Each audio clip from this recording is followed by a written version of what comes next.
Vamos ler a partir do versículo 14.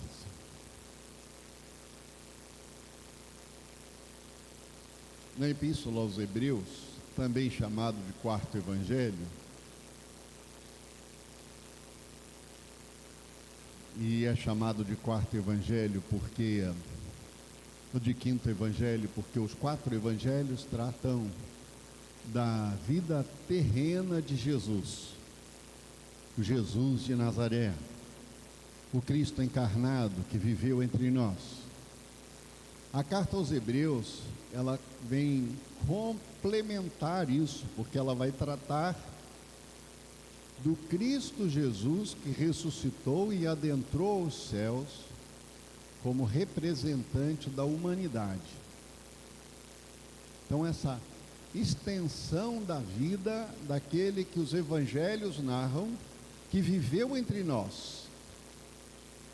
Mas o livro de Hebreus vai tratar do sacerdócio de Jesus, agora não entre nós, mas junto ao trono da graça, e aqui nesse texto é chamado de o grande sumo sacerdote.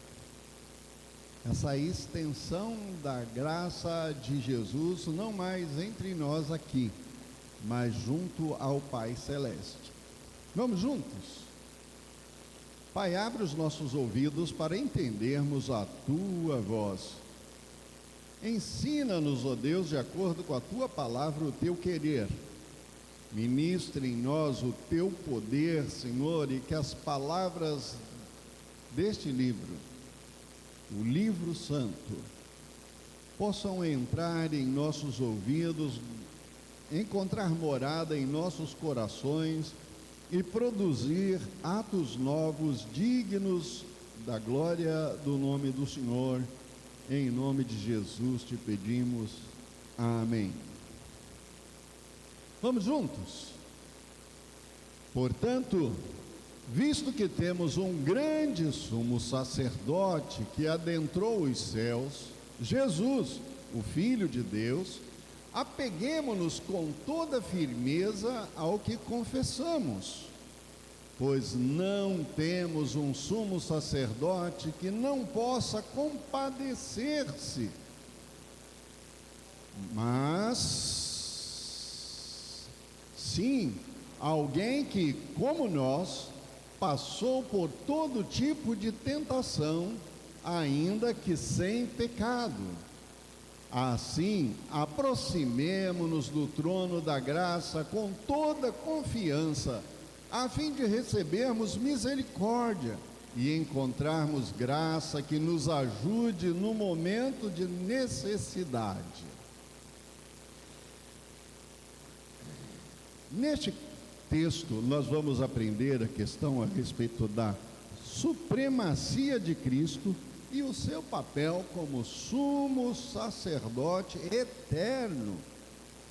Em particular, este texto oferece uma mensagem convincente e reconfortante sobre a confiança que podemos ter e o acesso que nos foi adquirido por Jesus diante do trono do Pai, como sendo o nosso perfeito e único sacerdote, Jesus Cristo.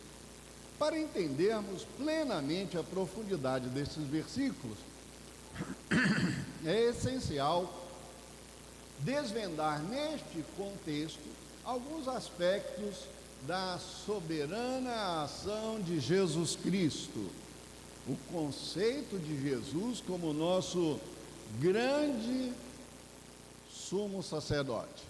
Jesus é o grande sumo sacerdote. No Antigo Testamento, os sacerdotes eram divididos em dois clãs.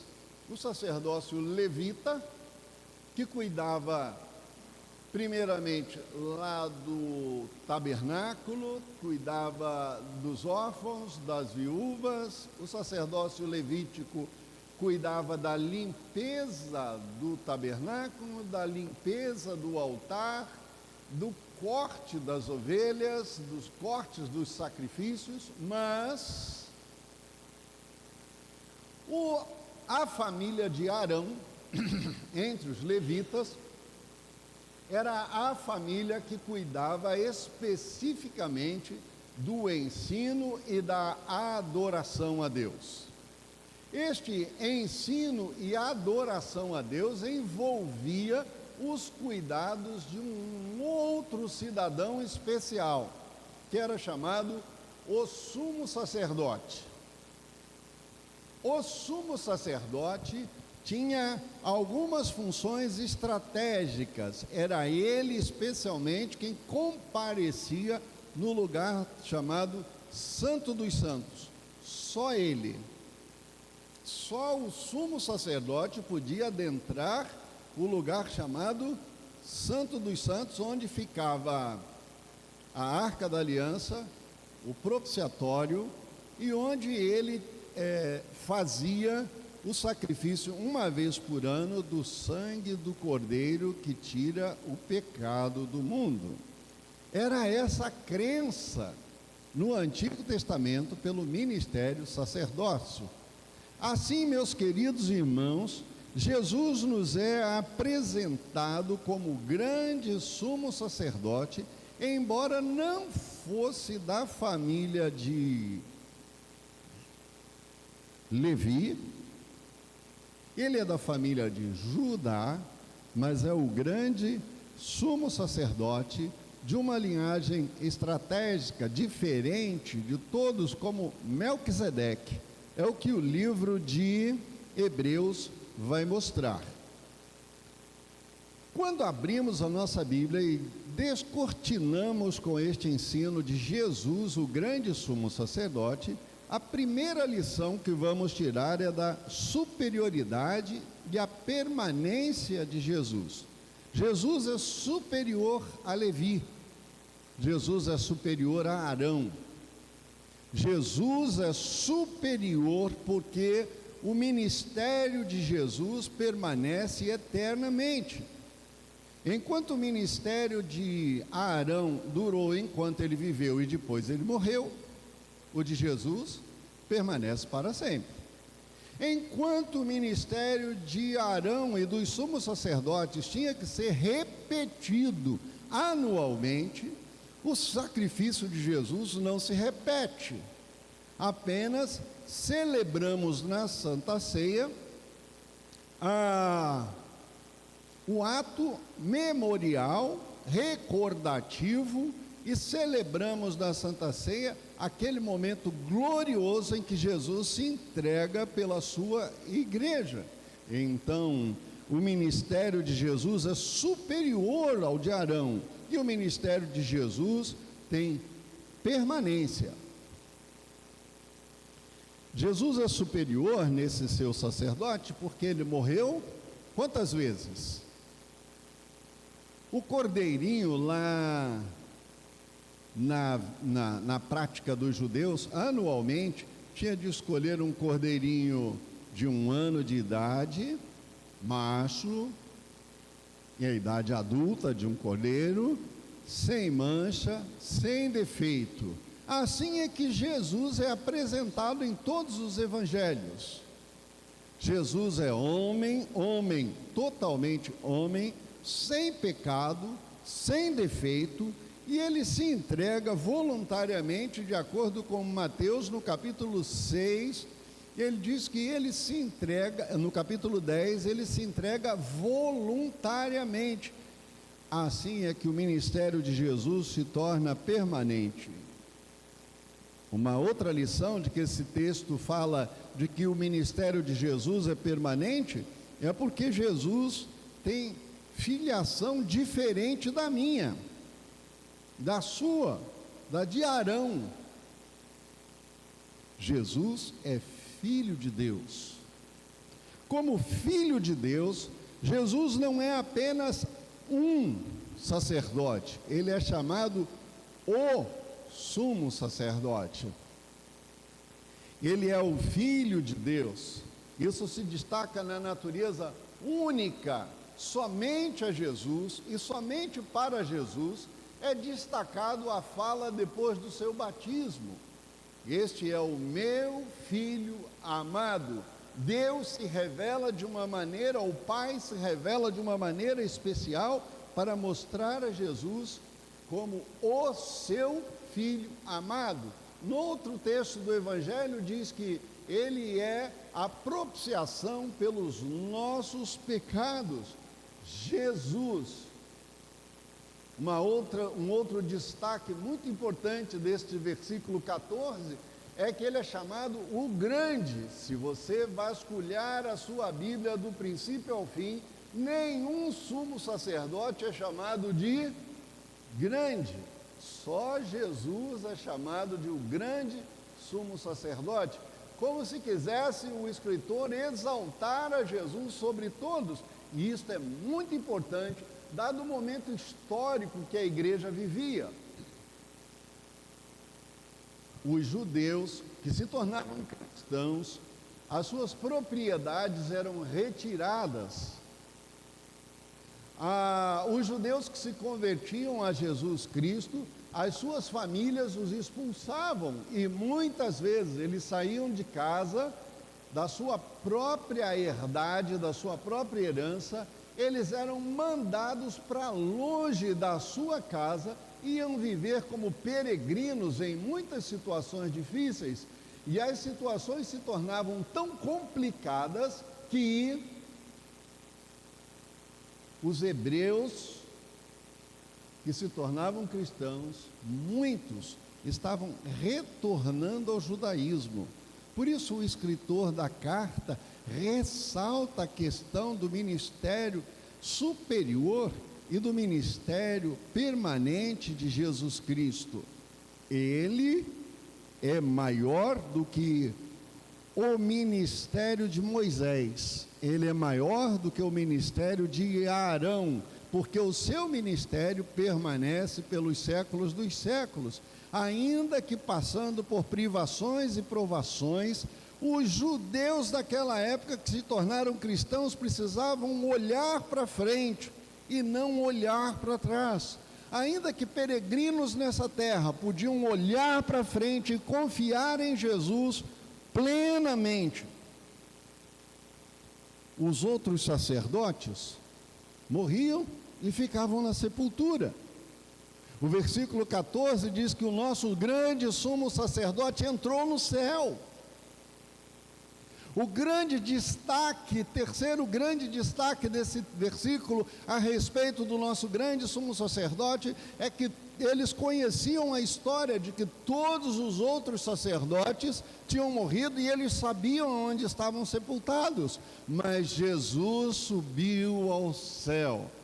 Ninguém tinha noção de onde era a sua sepultura. Procuraram, e até hoje a ciência, a arqueologia, a teologia procura o sepulcro de Jesus e não encontra, porque os seus restos não estão na terra. Ele ressuscitou dos mortos em carne, ele subiu ao céu e ele mora junto ao trono de Deus, e o livro de Hebreus vai nos mostrar isso de uma maneira gloriosa para revelar que o nosso grande sumo sacerdote permanece ainda hoje como sumo sacerdote junto ao trono do Pai, intercedendo pelas suas ovelhas, por mim e por você. O versículo 15 vai nos chamar grande a atenção também para mostrar que Jesus, como nosso grande sumo sacerdote, se compadece das nossas lutas. Não temos um sumo sacerdote que não possa compadecer-se de nossas fraquezas. Quando eu era criança, estudando gramática, a gente aprende uma regrinha que 2 nãos significa sim. Então eu podia fazer uma versão desse texto diferente, e você também. Vou anular os nãos e vou transformar isso para você entender melhor. Diz assim: porque temos um sumo sacerdote que se compadece das nossas fraquezas. Esta é a ideia principal do texto. O sacerdócio de Arão, o sacerdócio de Levita, ele não entrava na miséria, na necessidade, na angústia daquele que procurava o perdão, daquele que procurava a graça. Ele apenas apresentava o sacrifício, intercedendo junto ao trono da graça de Deus, para que aquela pessoa recebesse o perdão ou a graça que necessitava. Mas Jesus Cristo é aquele que se compadece, ele padece com, ele entra na nossa miséria. Os evangelhos e as cartas do Novo Testamento vão mostrar isso de uma maneira muito especial.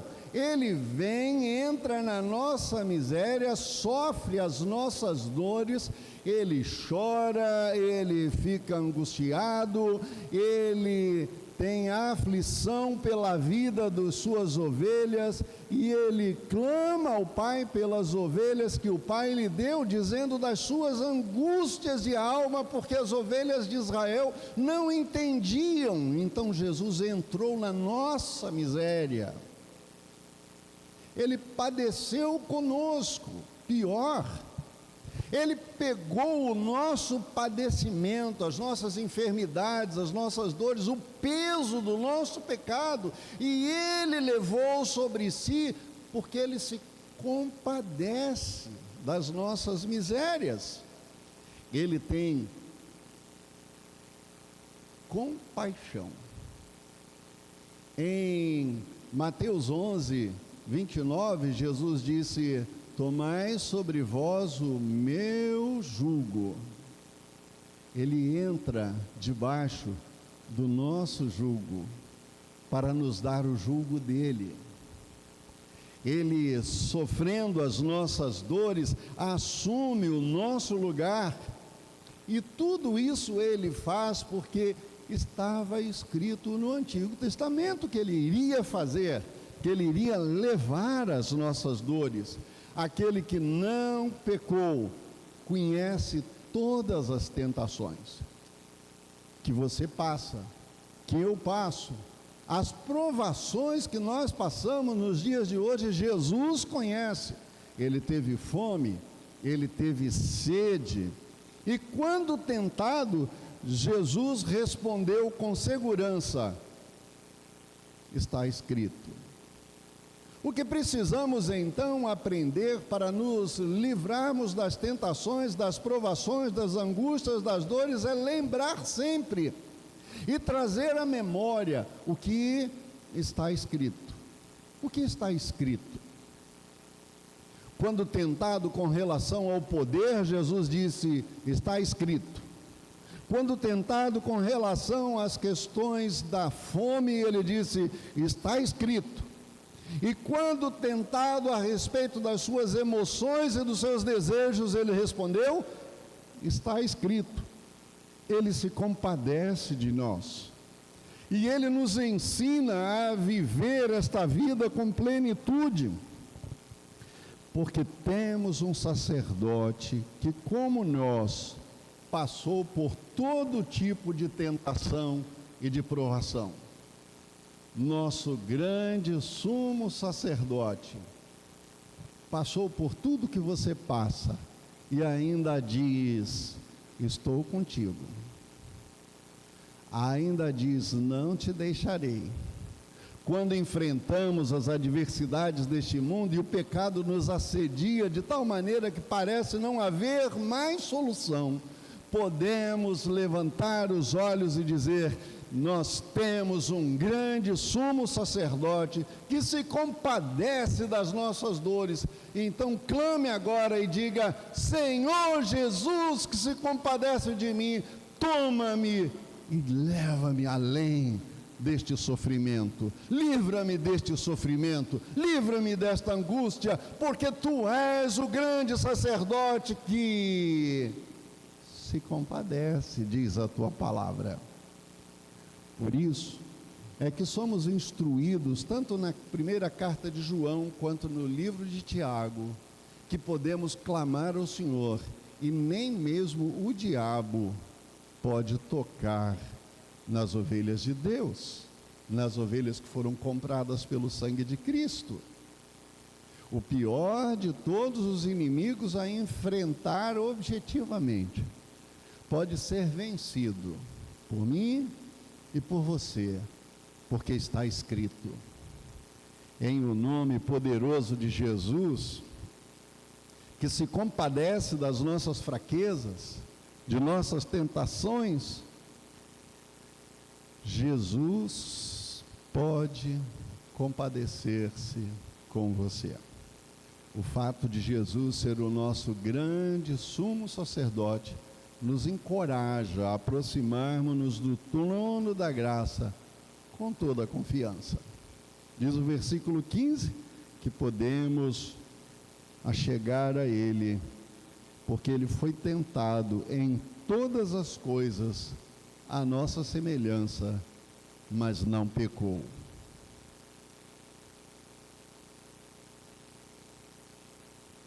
Eu não posso não pecar, mas eu posso clamar àquele que não pecou, para vencer a força do pecado, a cilada do mal, as angústias desse mundo. Jesus, como nosso grande sumo sacerdote, termina esse texto fazendo um convite. E o texto nos aproxima no versículo 16, dizendo: acheguemo-nos, portanto, confiadamente junto ao trono da graça. Vamos achegar para Deus, o trono da graça do nosso Deus. Aproximemo-nos do trono. É importante, às vezes nós passamos por cima dessa conexão do portanto, mas é relevante pensar. O autor vem nos falando do grande sumo sacerdote, e aí ele diz assim: como ele, o grande sumo sacerdote, se compadece das nossas misérias, do nosso pecado, então, ou portanto, por causa disso, aproximemo-nos da presença do Senhor confiadamente. Por causa de Cristo, aproximemo-nos do trono de Deus confiadamente. Não é confiado nos meus méritos, não é confiado na minha força, não é confiado na minha bondade, porque não sou assim. Não é confiado na sua força, na sua inteligência, na sua capacidade de gerar e de construir coisas, mas é confiado naquele que é poderoso para levar sobre si o castigo de todos nós, como grande sumo sacerdote que se compadece de nós. Assim, aproximemo-nos com toda confiança, porque temos um sumo sacerdote que é tão onipotente quanto compassivo. Podemos aproximar então com confiança desse trono que é de graça e de misericórdia. Lendo Matthew Henry a respeito desse assunto, ele diz que os hebreus acreditavam e acreditam que Deus tem dois tronos: um trono de graça e de misericórdia, onde Ele trata do seu povo, e Ele tem um trono de justiça, que será revelado no final dos tempos, ou que Ele revela nas guerras com a sua ira. Eles não tinham conseguido ainda naquela época entender os atributos de Deus, que é uma pessoa só e tem um trono só. Por isso, o autor de Hebreus vai nos lembrar nesse versículo 16, três coisas importantes a respeito do trono.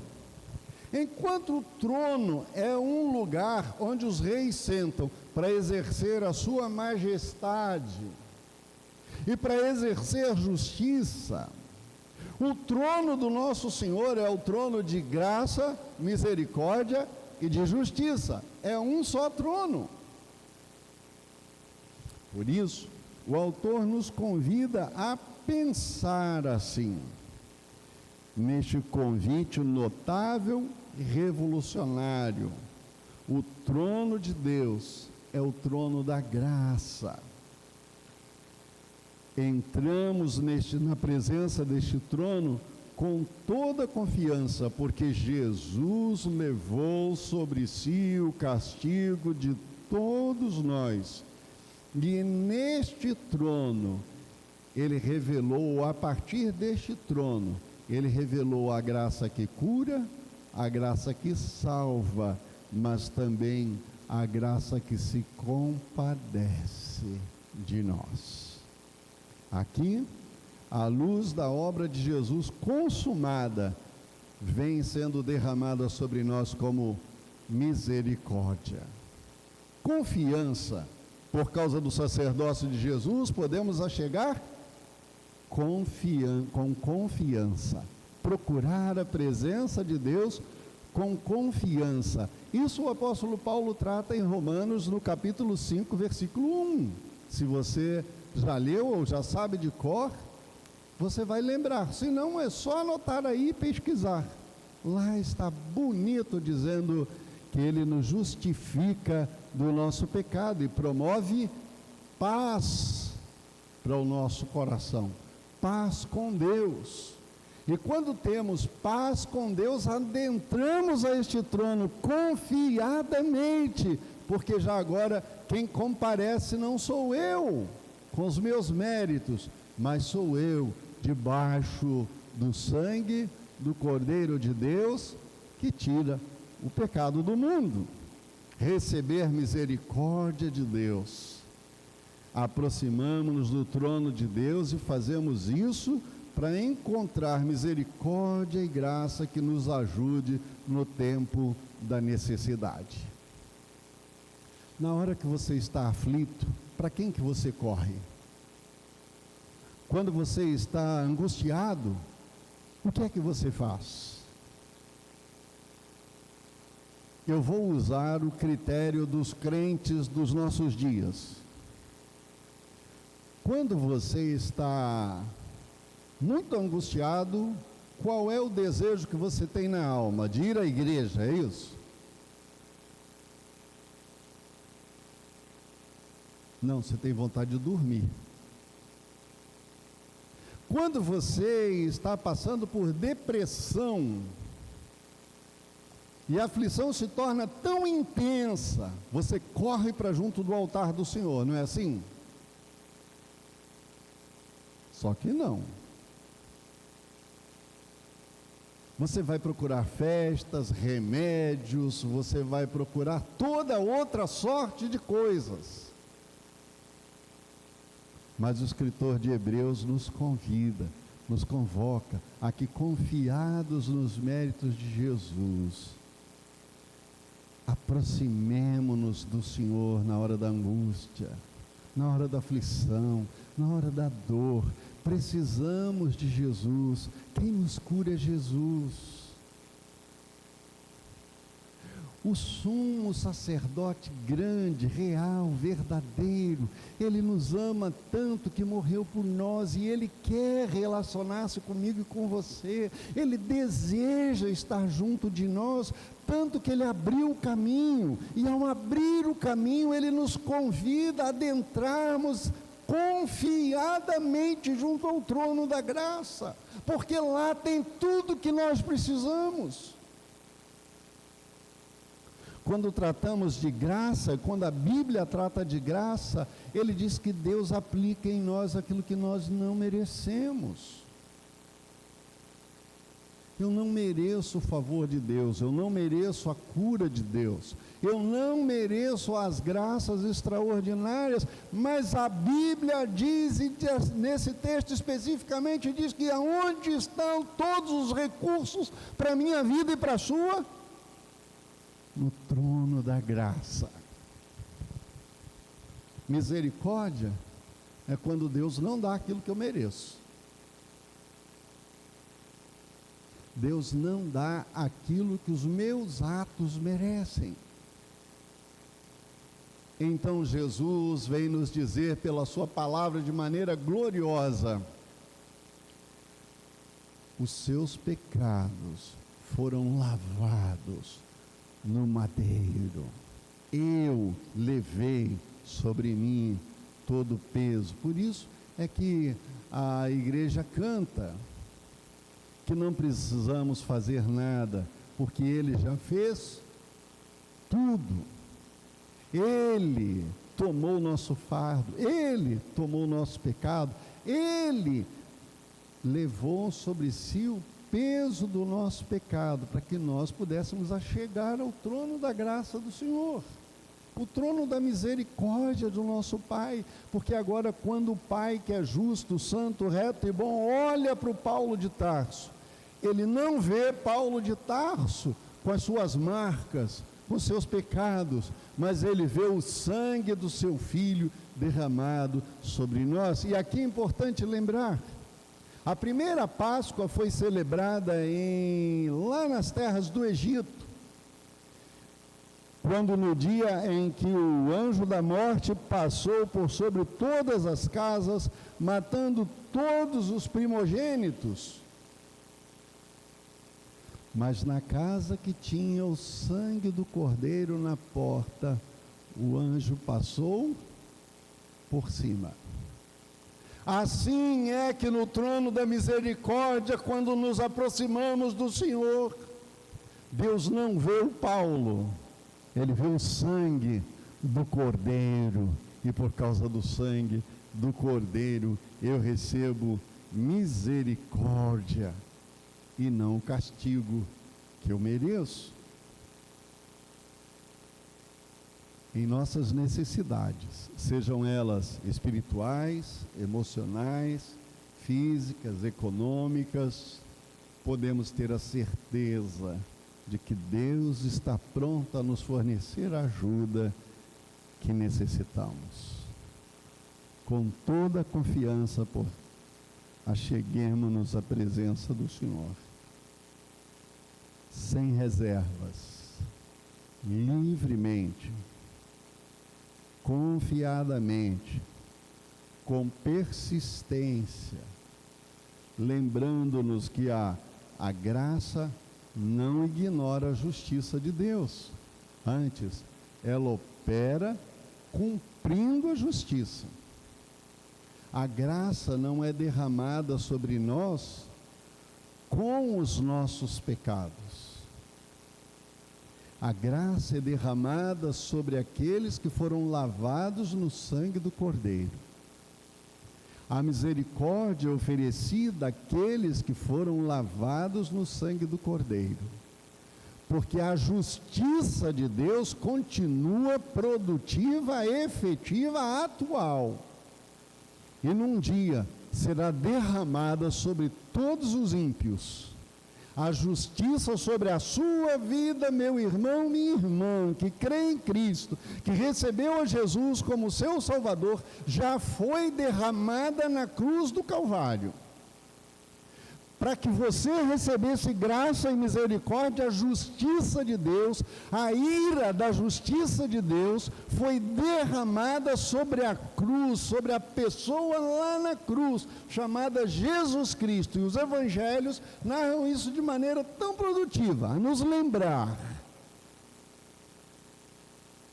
que até o sol e a lua se escureceram quando Ele clamou na cruz em meu lugar, quando Ele sofreu na cruz em seu lugar.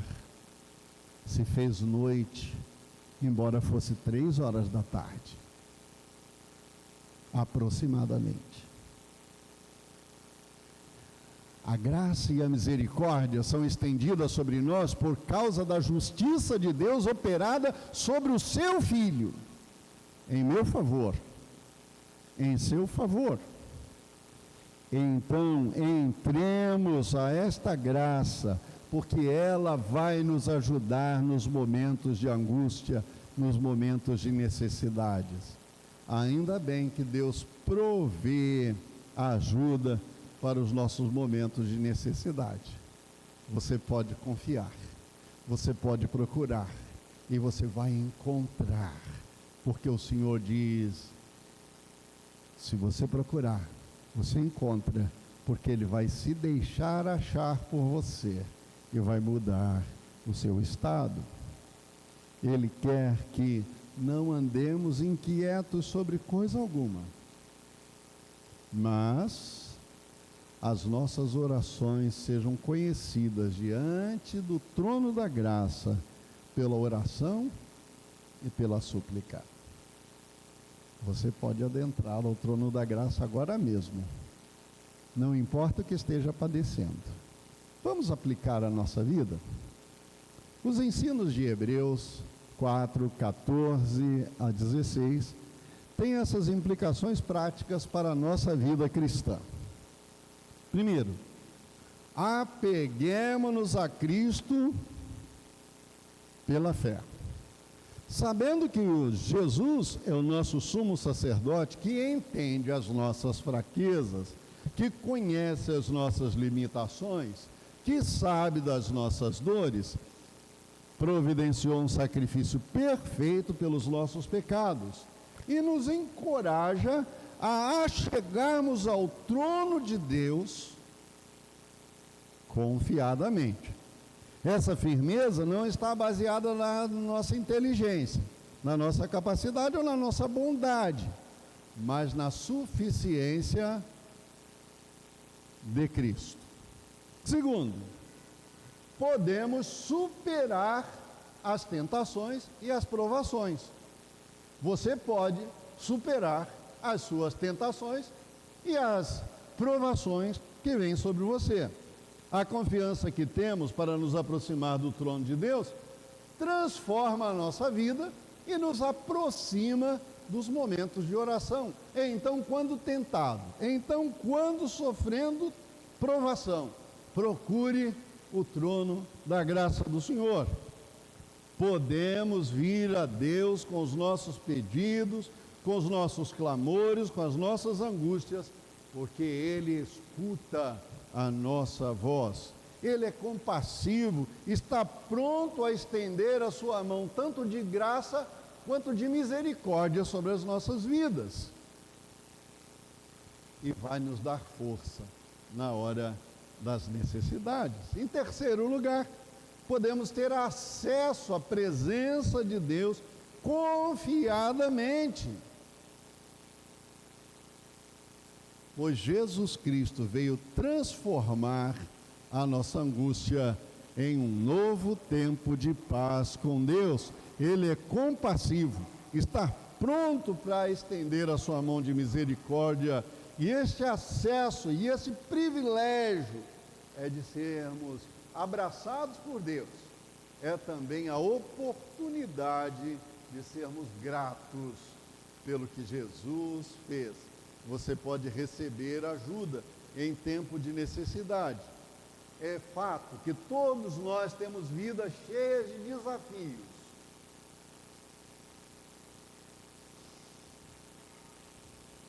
Hebreus 4,16 nos assegura que temos um grande sumo sacerdote que está pronto para fazer aquilo que nós necessitamos, se colocarmos a nossa vida na sua disposição. A graça e a misericórdia nos alcançarão. Que assim a bondade do Senhor, do grande sumo sacerdote, seja sobre a sua vida.